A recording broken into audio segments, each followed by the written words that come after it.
할렐루야. 하나님께 사랑받으시고 하나님을 사랑하셔서 오늘도 수요 기도회를 통해 말씀을 통해 믿음으로 나아가시는 주의 소중한 자녀 한 분 한 분에게 하나님 우리 아버지와 주 예수 그리스도로부터 은혜와 평강이 넘치도록 임하심을 믿습니다. 오늘 우리가 예배 드리고 있는데 이 예배의 자리는 어떤 자리냐? 천국을 침노하는 자리입니다. 하나님의 그 나라를 주께서 허락하셨기에 더욱더 많이 차지하기 위해서 주님의 뜻 가운데 나가는 귀한 자리입니다. 그래서 오늘 이곳에 나와서 예배드리시는 모든 분들은 하나님의 크신 은혜와 사랑을 더욱더 듬뿍 받게 되시는 줄로 믿으시기 바랍니다. 직장이나 또 병환 중에 또 교회 올 수 없어서 지금 이 시간 실시간으로도 이 온라인 예배를 통해서라도 하나님께 나오시는 모든 자녀들을 주께서 기억하시고 더 풍성한 믿음의 부흥, 삶의 부흥, 하나님께 더 나가는 놀라운 부흥으로 우리 모두를 채워주신 줄로 분명히 믿으시기 바랍니다. 오늘 이 시간 이것이 사랑입니다 라는 제목으로 하나님의 말씀을 대언하겠습니다. 제가 국민학교를 나왔을까요? 초등학교를 나왔을까요? 보시기에는 초등학생을 나와 보이는데 초등학교가 아니라 국민학교를 나왔습니다.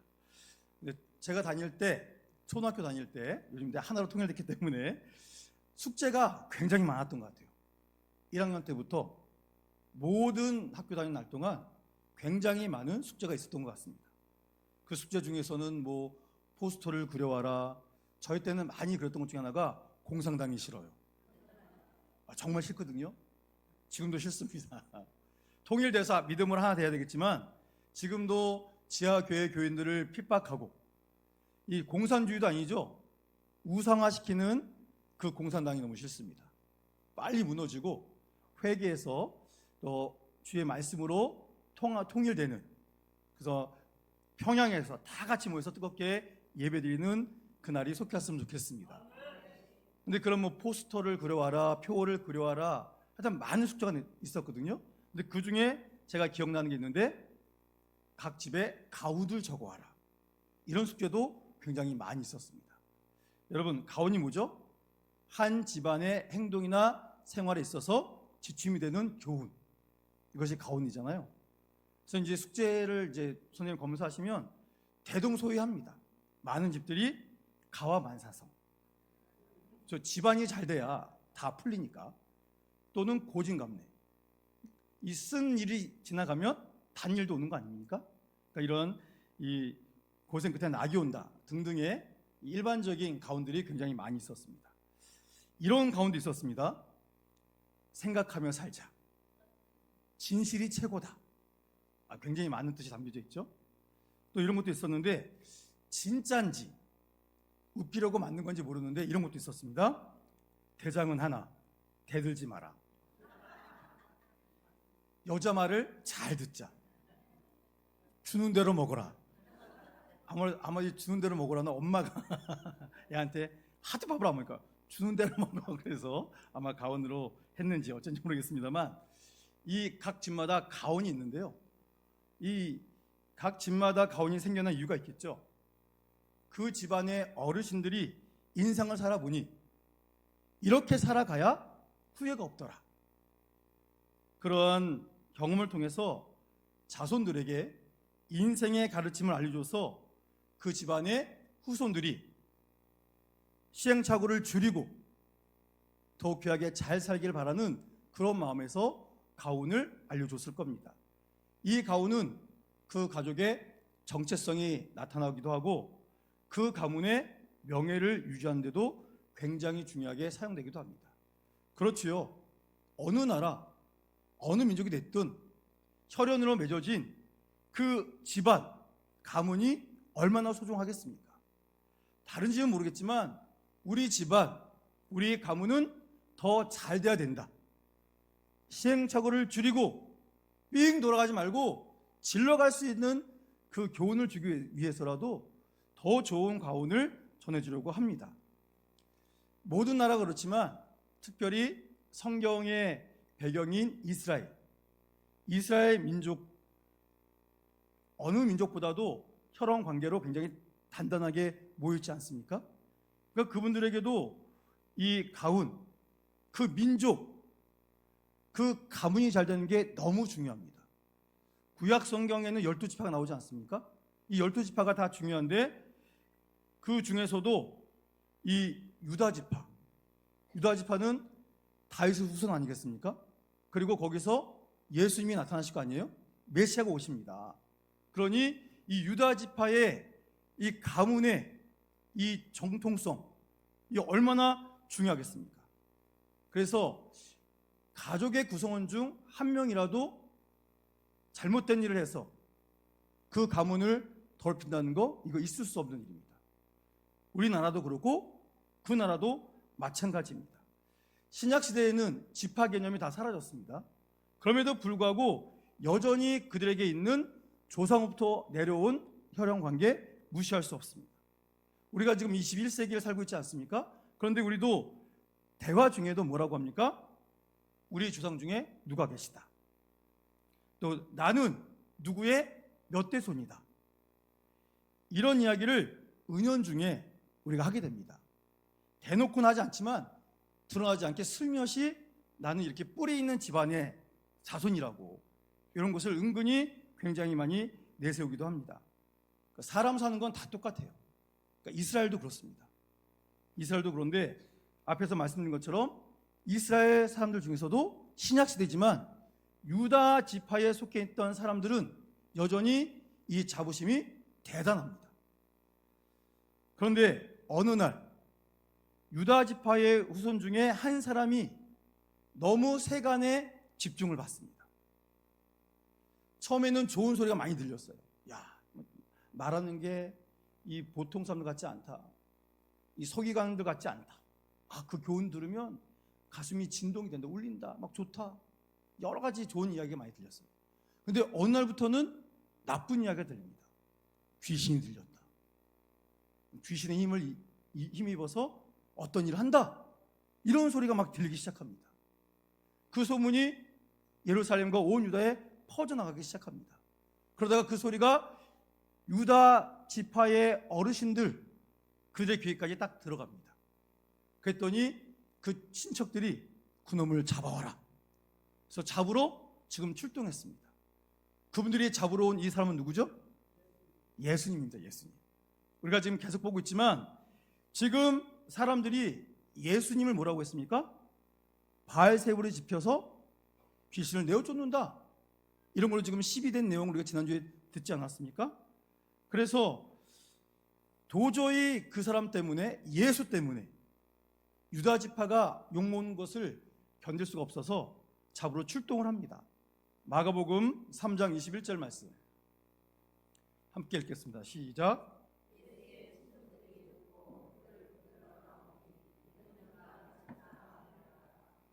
자, 여기 보니까 친족들이, 그러니까 친척들이 예수님을 붙들러 왔지 않습니까? 근데 왜 왔대요? 미쳤다. 그러니까 예수님이 미쳤답니다. 그러니까 이거 있을 수 없다. 저 미친 놈이 더 이상 말을 함으로 우리 가문을 더럽히는 것, 이거 견딜 수 없다. 그래서 잡으러 왔답니다. 지금 그들은 자신이 살고 있는 나사렛에서 예수님이 지금 활동하고 계시는 가버나움으로 온 겁니다. 그래서 찾아보니까 나사렛에서 가버나움까지가 한 30km쯤 됩니다. 그래서 우리 교회에서 울산에 있는 유명한 관광지가 몇 개 있죠? 그 중에 하나가 뭐죠? 간절곶. 그렇죠? 간절곶을 찾아봤더니 31km가 좀 되더라고요. 차로 가면 1시간, 걸어가면 9시간이 넘는 거리입니다. 지금 우리 가문의 미친놈이 가문의 이름을 먹칠한다, 그 소리를 듣고 지금 유다지파의 사람들이 예수님 잡겠다고 9시간이 걸리는 거리를 한 걸음에 달려온 겁니다. 달려와서 예수님을 잡으려고 합니다. 그런데 그들이 예수님 가까이 갈 수가 없어요. 왜 그렇죠? 예수님 주변에 너무나 많은 사람들이 둘러싸고 있습니다. 병고침 받으려고 하는 사람들과 진리의 말씀을 들으려고 하는 사람들과 예수님을 시비하려고 하는 사람, 예수님과 논쟁하려고 하는 사람, 이 모든 사람이 뒤엉켜서 너무나 많은 사람들이 둘러싸고 있습니다. 그래서 만나지 못하고 있어요. 그런데 오늘 본문 31절 보십시오. 그들 중에 누구도 있었대요? 어머니 마리아와 동생들도 함께 있었답니다. 그런데 이분들도 어디에 계세요? 밖에 서서. 그러니까 예수님께 들어갈 수가 없어요. 너무나 많은 사람들이 둘러싸고 있습니다. 그래서 어쩔 수 없이 한 사람에게 부탁을 합니다. 저 안에 내 아들 예수가 있는데 지금 엄마와 동생들이 왔다고 제발 얘기 좀 해주세요. 그래서 우리를 좀 보러 나오라고 얘기 좀 해주세요. 그 부탁을 들은 사람이 수많은 사람을 뚫고 들어가서 예수님에게 이야기합니다. 자, 그래서 한 32절에 보니까 뭐라고 그럽니까? 여보세요, 예수 선생이요. 지금 저 밖에 당신의 어머니와 동생들과 누이가 밖에서 기다리고 있습니다. 자, 이렇게 얘기하고 있습니다. 자, 예수님은 지금 공생애를 시작하면서 집을 나와서 지금 생활하고 계시지 않습니까? 예수님도 가족이 있으니 가족이 보고 싶으셨을까요? 안 보고 싶으셨을까요? 당연히 보고 싶으시죠. 어머니도 보고 싶고 동생들도 너무나 보고 싶습니다. 그런데 공생애를 시작하시면서 예수님은 가족보다 하나님이 자기에게 주신 사명, 천국 복음을 전하시고 고통당하는 자들에게 자유를 주시는 이 일이 자신에게 지금 주어진 시간 안에 해야 될 일이기 때문에 가족을 뒤로하고 자신의 일에 열심을 다하고 계십니다. 그러니까 예수님도 얼마나 보고 싶으셨겠어요. 저 보러 가고 싶습니다. 그런데 보러 갈 수가 없어요. 해야 될 일이 있기 때문입니다. 그래서 예수님께서 한 말씀을 하십니다. 그 말씀이 뭐래요? 너무나 의외의 대답을 하십니다. 우리 본문 33절 말씀 함께 봉독합니다. 시작. 대답하시되 누가 내 어머니이며 동생들이냐 하시고 아멘. 아멘. 아니 지금 저 밖에서 당신의 가족이 당신을 기다립니다 라고 말씀을 드렸으면 예수님께서 곧 간다고 연락해 주세요. 조금만 기다리라고 해주세요. 지금은 만날 수 없으니까 나중에 오라고 하세요. 뭐 이런 얘기를 해야 되지 않겠습니까? 근데 갑자기 생뚱맞게 뭐라고 얘기하십니까? 누가 내 어머니고 내 동생이냐. 너무 뜻밖의 말씀을 하시는 거예요. 그래서 어떤 분들은 예수님이 이 말씀을 가지고 야, 예수는 페루다다. 자기 어머니와 자기의 형제들을 지금 부인하고 있다. 이렇게 오해를 하고 있습니다. 예수님께서 정말로 어머니와 동생들의 존재를 부인하셨을까요? 아니죠. 여러분, 그때나 지금이나 유대인들은 혈연 관계를 굉장히 중요하게 여깁니다. 예수님을 통해서 놀라운 일들을 경험하고 있지만 예수님의 입에서 나온 이 말씀을 듣고 깜짝 놀랐어요. 저 예수 이상한 사람 아니야? 정말 미쳤나? 이런 식의 생각도 들 수가 있습니다. 근데 여러분, 예수님의 대답은 기존의 가족을 존재를 부인하거나 무시하는 게 아닙니다. 우리가 성경을 읽을 때 항상 기억해야 될 것이 있어요. 이 말씀이 기록된 목적이 뭐냐? 오늘 이 본문에 이렇게 기록하신 이유가 무엇이냐? 그것을 우리가 먼저 알고 성경을 읽어야 됩니다. 그래서 성경을 읽을 때 내 기준으로 성경을 읽으면 안 됩니다. 하나님이 유대 역사 가운데 이 말씀을 기록하게 되신 그 이유가 무엇인지를 분명히 보셔야 됩니다. 그 성경은 66권 단편이 모여있는 종합 선물 세트가 아닙니다. 성경은 하나의 이야기를 기록하고 있습니다. 창세기부터 요한계시록까지 한 가지 목적을 가지고 기록하신 책이에요. 그렇기 때문에 이 말씀을 중간중간 그 배경도 모르고 역사도 모르고 내 마음대로 판단해서 읽으면 큰일 납니다. 이렇게 되면 잘못하다가 우리가 하나님의 영광을 가릴 수가 있습니다. 여호와의 이름도 망령되이 일컬을 수가 있습니다. 여러분, 오늘 이 말씀을 읽으면서 우리가 기억할 것은 예수님께서 이 땅에 오신 목적이 무엇인가? 예수님이 이 땅에 오신 이유가 있을 거 아닙니까? 예수님이 왜 오셨죠? 죄인들의 죄를 대속하시기 위해서 이 땅에 오신 겁니다. 그렇죠? 하나님의 사랑하시는 귀한 형상들, 그러나 하나님 말씀 듣지 않고 대적해서 사망에 처해 있는 그들을 구원하시기 위해서 예수님이 오신 것입니다. 그러니 예수님이 하신 모든 말씀, 모든 행동에는 구원을 위한 역사가 그 안에 깊이 들어있는 것입니다. 예수님은 죄인들을 구원해서 의인으로 변화시키시고 사단에게 속한 자를 다시금 하나님의 자녀로 회복시키기 위해서 이 땅에 오신 것입니다. 깨어진 관계, 하나님을 멀리 떠난 존재를 돌이켜서 다시금 하나님께로 나올 수 있도록 이 귀한 역사를 나타내기 위해서 오신 분이 우리 예수님이십니다. 그러면 예수님이 하신 이 말씀, 누가 내 어머니요 내 형제냐 하는 말씀에도 하나님께서 기존에 우리가 고정관념을 갖고 있는 것을 깨트리시고 새로운 차원의 구원의 역사를 이루시는 하나님의 말씀을 우리에게 전해주시려고 하시는구나, 이런 기대감을 가지고 이 말씀을 들어야 됩니다. 우리나라 말에 그런 말 있지 않습니까? 그렇죠. 폄하한 거긴 한데 조선인의 말은 끝까지 들어봐야 된다. 그러니까 한국 사람의 말은 끝까지 들어봐야 된다, 이런 말씀 있지 않습니까?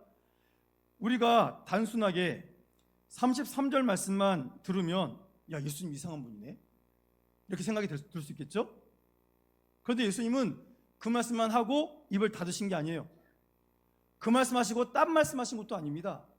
왜 그렇게 말씀하셨는지를 이어서 설명하십니다. 저는 이 말씀을 보고 깜짝 놀랐습니다. 지금 예수님은 이 가족에 대한 새로운 정의를 우리에게 알려주고 계시는 거예요. 예수님이 이 땅에 오신 것 자체가 사랑 아니십니까?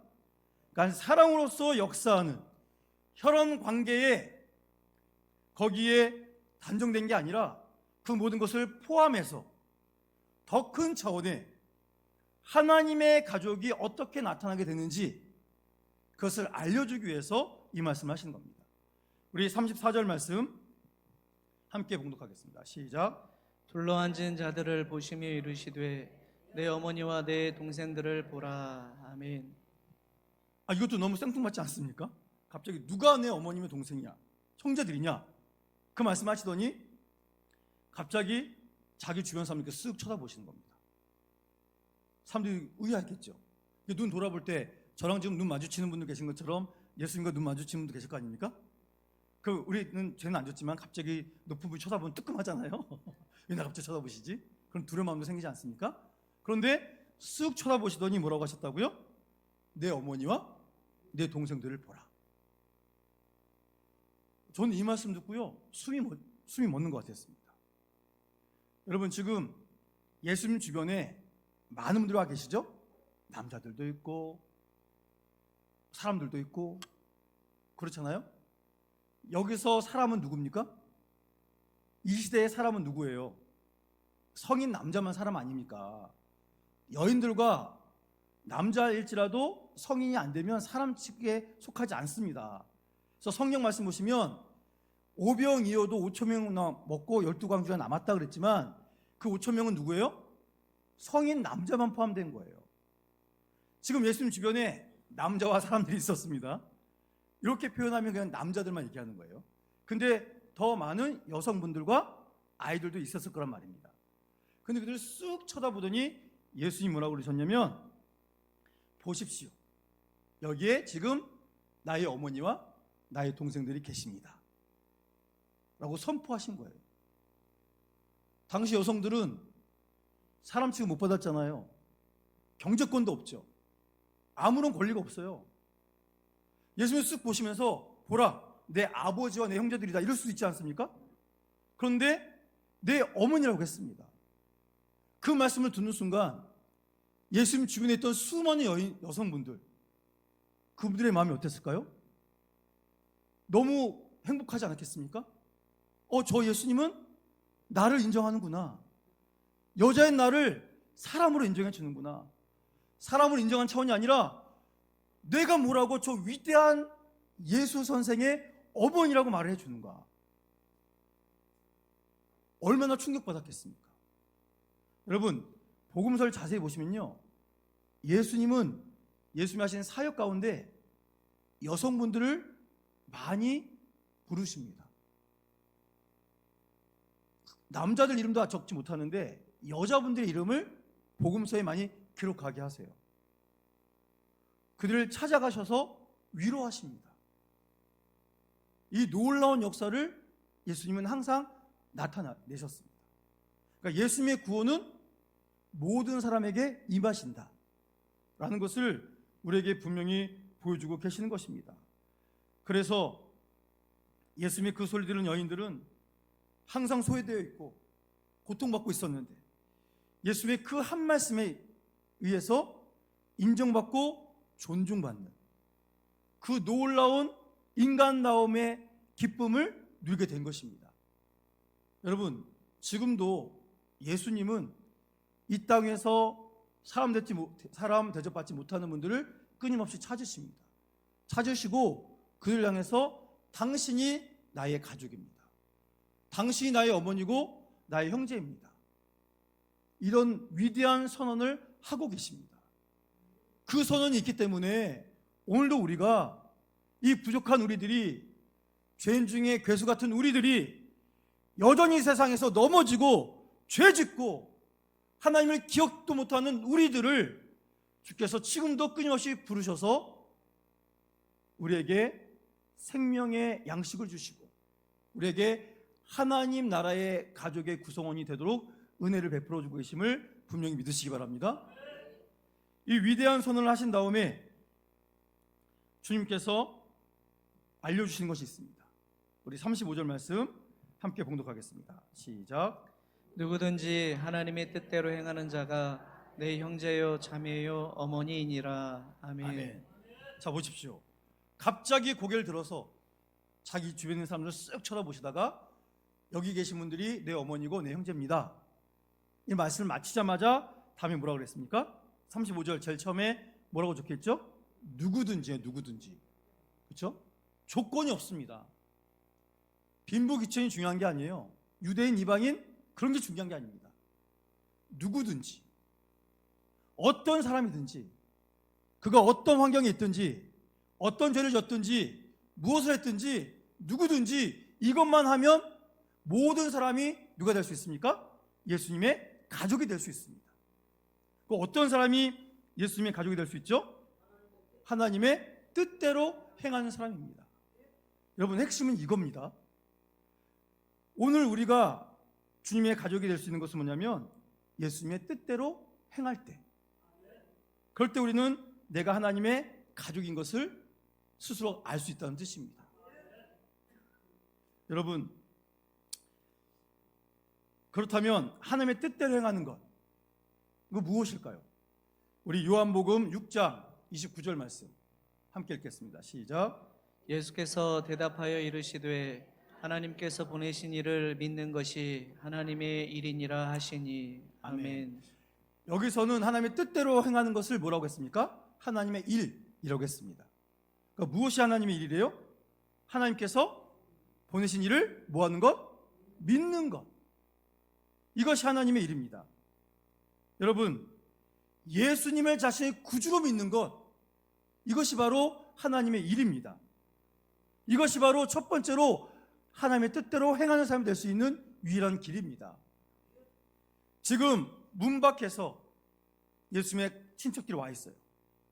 어머니도 있고 동생 야고보도 있습니다. 여러분, 예수님의 동생 야고보는 예루살렘 교회의 목사님이셨고 또 우리가 잘 아는 야고보서의 저자로 쓰임받았습니다. 그런데 이 예수님 동생 야고보가 처음부터 예수님을 믿은 게 아니에요. 왔을 때 이때 당시 예수님 동생 야고보는 자기 형이 정말 미쳤다고 생각했습니다. 지가 뭐라고 지가 하나님의 아들이라고 떠들고 다녀. 유대교도 믿지 않는 저 이단자 같은 놈 하면서 자기 형을 엄청 무시했습니다.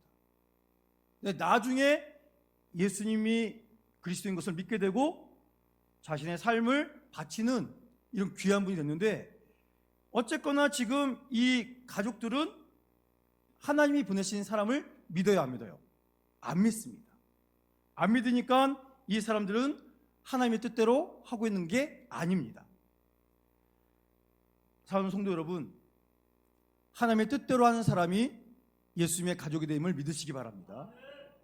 우리 모두가 무슨 일이 있어도 예수님만이 하나님이 보내신 유일하신 독생자, 우리의 구원자심을 결코 부인하지 마시고 목숨의 위협이 올지라도 예수님을 굳게 믿고 나가는 소중한 주의 자녀들 되기를 주의 이름으로 축원합니다.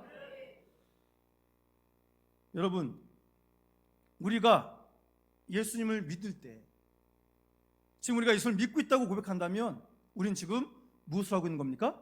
하나님의 일, 하나님의 뜻대로 행하고 있는 것입니다. 자, 그 다음에 우리가 봐야 될 말씀이 있는데, 우리 사도행전 3장 19절 말씀 함께 묵독합니다. 시작. 그러므로 너희가 회개하고 돌이켜 너희 죄 없이 함을 받으라. 이같이 하면 새롭게 되는 날이 주 앞으로부터 이를 것이요. 아멘. 아멘. 그 다음에 해야 될 하나님의 일, 하나님의 뜻대로 행하는 것이 뭡니까? 19절에 있는 것처럼 뭐하고? 회개하고. 그렇죠. 여러분, 회개해야 됩니다. 하나님의 말씀을 알아야 회개할 수 있겠죠? 주의 음성을 알고 주님이 알려주신 것을 깨닫고 내가 죄를 지었구나. 그래서 철저히 하나님께 회개해야 됩니다. 어디까지가 회개냐? 자, 회개하고 뭐하라고 그랬습니까? 돌이키라고 했죠. 회개는 했는데 변함없이 계속 죄로 향해 나가는 건 그건 회개가 아닙니다. 그건 그냥 자기 죄를 인정하고 끝나는 거예요. 회개는 뭡니까? 가던 길을 돌아서, 그러니까 세상에 가던 길을 돌이켜서 어디로 가는 겁니까? 하나님께로 다시 나아가는 것. 이것이 진정한 회개입니다. 그래서 하나님의 일을 하고 싶으시면, 하나님의 뜻대로 행하고 싶으시면 주의 음성을 들으시고 죄를 깨달으시고 회개하시고 즉시 돌이켜야 됩니다. 이것이 바로 하나님의 일을 하는 것이고 예수님과 한 가족이 될 수 있는 길입니다. 여러분, 우리는 수없이 많은 죄를 짓습니다. 그렇죠? 그런데 정말 감사한 건 회개할 수 있는 은혜를 하나님이 주셨어요. 몇 번이든지 회개해라. 회개하면, 진정으로 회개하면 내가 너를 용서해 준다. 내가 용서한 건 난 기억도 안 한다. 그런데 우리가 이걸 이용해 가지고 고백만 하고 조금도 삶을 돌이키지 않으면 우리는 주님의 가족이 될 수 없다는 뜻입니다. 예수님의 가족 되기 싫으십니까? 예수님 밖에 있으면 우리는 사망밖에 할 게 없습니다. 예수님 밖에 있는 자가 갈 곳은 지옥밖에 없습니다. 여러분, 예수님 안 믿으면 지옥 갑니다. 예수님 믿으면 천국 가고 예수님 안 믿으면 아무것도 아닌 게 아니에요. 예수님 안 믿으면 지옥 갑니다. 이게 무서운 겁니다. 지금 너무 안타까운 건 지옥 가는 거는 생각하지도 않아요. 하나님은 좋으신 분인데 어떻게 자기 안 믿는다고 지옥을 보내냐? 여러분, 아닙니다. 성경에 분명히 예수 천당 불신 지옥이라고 우리에게 알려주고 있습니다. 그래서 더더욱 우리 예수님께서 우리 모두를 주의 가족으로 초청하시는 겁니다. 회개하고 돌이켜라. 돌이켜서 나와 함께 살자꾸나. 이 주의 음성을 우리는 들어야 됩니다. 죄를 우리가 용납하면 안 돼요. 여러분, 동성애자는 우리가 사랑해주고 구원해줘야 될 대상입니다. 그렇죠? 근데 동성애는 단호히 배격해야 돼요. 그 죄를 용납하면 안 됩니다. 하나님의 창조 질서를 깨뜨리고 하나님이 주신 사명을 근원적으로 차단시키는 이 죄를 우리가 용납하면 안 됩니다. 그러니까 동성애자가 교회 와서 예수 믿고 변화되기를 원하면 우리는 온 힘을 다해서 그에게 복음을 전해주고 그를 예수의 사랑으로 변화시켜서 우리와 같은 하나님의 사랑이 되도록 회개하고 돌이킬 수 있는 기회를 우리가 공급해줘야 됩니다. 자, 다음으로 우리가 봐야 될 말씀이 있습니다. 우리 누가복음 10장 27절 말씀 함께 봉독합니다. 시작. 대답하여 이르되 내 마음을 다하며 목숨을 다하며 힘을 다하며 뜻을 다하여 주 너희 하나님을 사랑하고 또한 내 이웃을 내 자신같이 사랑하라 하였나이다. 아멘. 자, 여기서 우리가 감당해야 될 하나님의 일, 하나님의 뜻대로 행하는 것이 무엇인지를 보여줍니다. 자, 여기서 뭐라고 얘기하셨죠? 마음을 다하고 목숨을 다하고 힘을 다하고 뜻을 다하여 뭐해라? 그렇죠. 하나님을 사랑해라. 여기서 끝나지 않습니다. 하나님을 그렇게 사랑하고 또 뭐라 그랬습니까? 내 이웃을 내 자신같이 사랑하라. 여러분, 하나님을 사랑하고 이웃을 사랑하는 것, 이것이 하나님의 뜻대로 행하는 사람의 삶의 모습입니다. 예수님이 바로 이 일을 하셨습니다. 예수님께서 하늘 영광 버리시고 이 땅에 오셨어요. 정말 마음을 다하고 목숨을 다하고 힘을 다하고 뜻을 다하여 하나님을 사랑하기 위해서 이 땅에 오셨습니다. 하나님이 사랑하는 죄인들을 위해서 자신을 주고 그들을 얻기 위해서, 모든 죄인을 위해서 자신의 목숨, 마음, 뜻, 힘을 주셔서 구원하러 이 땅에 오시지 않았습니까? 그 사랑의 완성으로 오늘 우리가 구원받은 거 아니겠습니까? 그러니 오늘 우리가 예수님이 몸소 보여주신 것처럼 그냥 사랑이 아니에요. 마음, 목숨, 힘, 뜻 다해서 하나님을 사랑하고 이웃을 사랑해야 됩니다. 그러니까 평가하고 판단할 게 아니라 불쌍히 여기고 채워주고 돌봐줄 수 있어야 됩니다. 고통 가운데 눈물 흘리고 있는데 지 죄 때문이지 뭐. 지가 그렇게 살았잖아. 그래서 나 몰라라 하면 되겠습니까? 안 됩니다.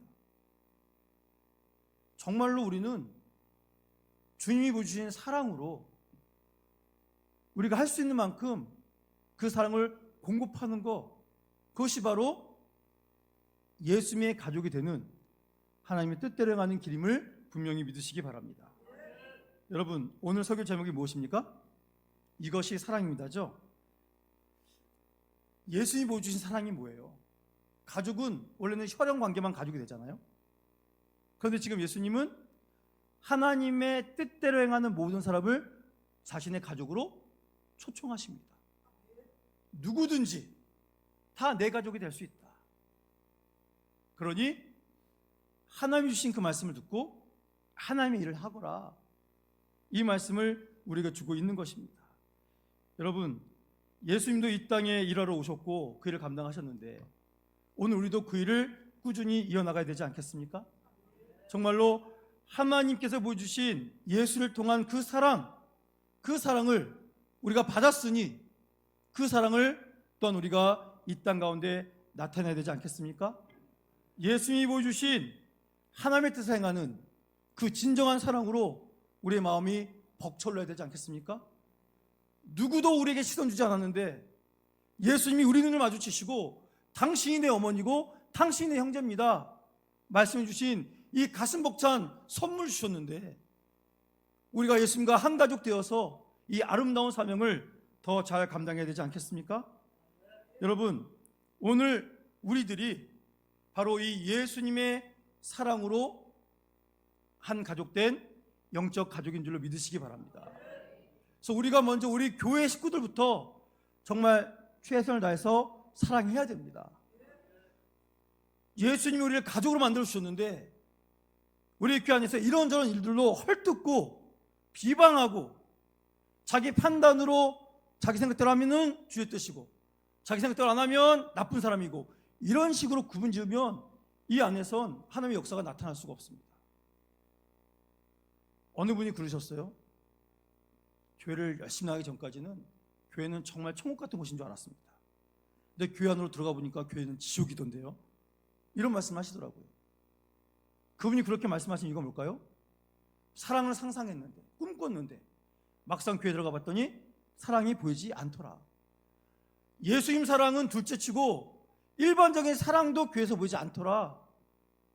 여러분, 다른 교회는 모르겠는데 예수 그리스도의 피값 주고 세우신 우리 세계일종 교회는 이 하나님의 놀라운 사랑이 충만히 나타나야 될 줄 믿습니다. 주께서 하나 되게 하신 이 교회 안에서 우리가 더욱더 하나님의 뜻을 행하고 정말로 서로를 돌봐주고 연약함을 한 것을 감당해 주면서 전폭적으로 못하겠지만 우리가 할 수 있는 부분만큼이라도 사랑하기 위해서 주님이 보여주신 그 사랑, 우리에게 주신 그 사랑으로 사랑하기 위해서 정말 애쓰고 노력하고 하나님께 인정받는 그 사랑의 공동체가 우리 교회와 모든 성도님 되기를 축복합니다. 사랑하는 성도 여러분, 누가 예수님의 가족이 될 수 있습니까? 하나님께서 보내신 분, 예수님을 자신의 구주로 믿는 분입니다. 죄를 회개하고 돌이켜 하나님께로 돌아가는 사람들입니다. 마음을 다하고 목숨을 다하고 힘을 다하고 뜻을 다하여 하나님을 사랑하고 우리 이웃, 우리 믿음의 가족을 내 몸처럼 사랑하는 사람이 하나님의 뜻대로 하는 사람이고, 이런 분들이 예수님의 가족이 된다는 것을 성경은 분명히 우리에게 선포해주고 계십니다. 여러분 기억하십시오. 주의 이 사랑으로 우리는 예수님 안에서 하나님 나라를 살고 있습니다. 이 땅에 살고 있지만 우리가 예수님 안에서 주의 말씀 붙들고 하나님의 은혜를 주고 살 때 우리는 하나님 나라를 사는 하나님의 자녀들입니다. 그리고 우리는 하나님 나라 가족 공동체가 되어서 함께 살아가는 복받은 믿음의 가족들입니다. 그러니 주님이 주신 이 복을 빼앗기지 마시고 예수님의 이름을 맺어진 이 영적 가족 공동체로서 주님이 보여주신 그 사랑으로 정말 더욱더 깊이 사랑할 수 있게 되기를 축복합니다. 다른 거 따지지 마십시오. 뭐가 중요합니까? 예수님이면 완벽한 거 아닙니까? 예수님이 우리를 하나 되게 하셨는데 다른 이유들로 우리가 서로 아파하지 않길 원합니다. 오늘도 예수님께서 우리를 사랑으로 하나 되게 하십니다. 말씀을 통해 우리에게 이 기쁨을 함께 누리도록 초청하십니다. 그러니 이것이 사랑입니다. 우리의 모든 삶을 통해 내가 지금 당신에게 주고 있는 것, 내가 당신에게 보여주고 있는 것이 바로 당신을 사랑하는 예수님의 사랑입니다. 이것을 마음껏 보여주고 선물하며 고통당한 자의 손을 붙잡아 주시며 그들의 눈물을 닦아주시며 우리의 것을 나누시며 예수님의 사랑으로 하나님의 가족의 이 기쁨을 누리며 살아갈 수 있는 주님의 귀한 하나님 나라 가족 공동체, 우리 세계 비전교회 되시기를 주의 이름으로 축원합니다. 기도하겠습니다.